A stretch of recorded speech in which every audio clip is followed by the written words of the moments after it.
മുതലക്കണ്ണീർന്ന് കേട്ടിട്ടുണ്ട് സഹാക്കളെ, എങ്കിൽ അതാണ് ഇത്.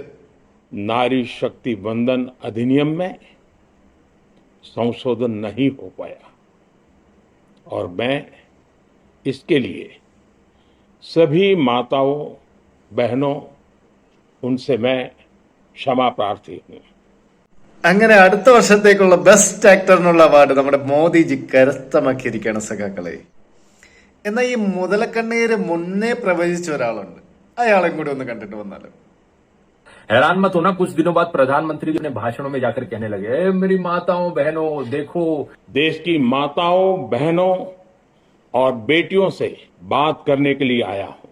कैसे ये औरतों के खिलाफ हैं, आप लोगों का बिल नहीं पास होने देते. कांग्रेस और उसके साथियों ने महिलाओं से उनके अधिकार സ്ത്രീകൾക്ക് 50% റിസർവേഷൻ നൽകാനാണെങ്കിൽ തന്നെ ഇപ്പോൾ ഉള്ള അംഗസംഖ്യയിൽ നിന്നും 50% റിസർവേഷൻ എന്തുകൊണ്ട് നൽകിക്കൂടാ?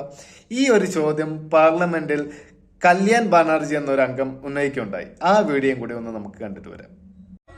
रिजर्वेशन चाहिए अर्जुन जी, आज ही ले आइए, हम लोग राजी है.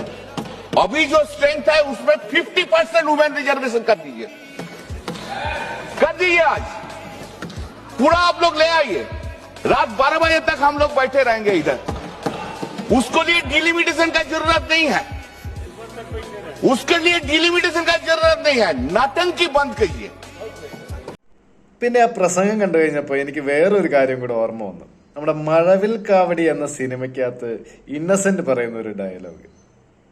എന്നെ സംശയിക്കരുത്,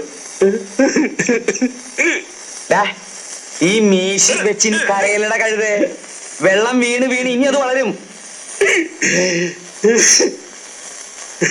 പിന്നെ നമ്മുടെ മോദിജിയുടെ ഈ പ്രസംഗം ഉണ്ടല്ലോ, തമിഴ്നാട്ടിലെ അതുപോലെ വെസ്റ്റ് ബംഗാളിലെ ഇലക്ഷൻ മുൻകൂട്ടി കണ്ടിട്ടല്ലെന്ന് പ്രത്യേകം പറഞ്ഞുകൊള്ളുന്നു.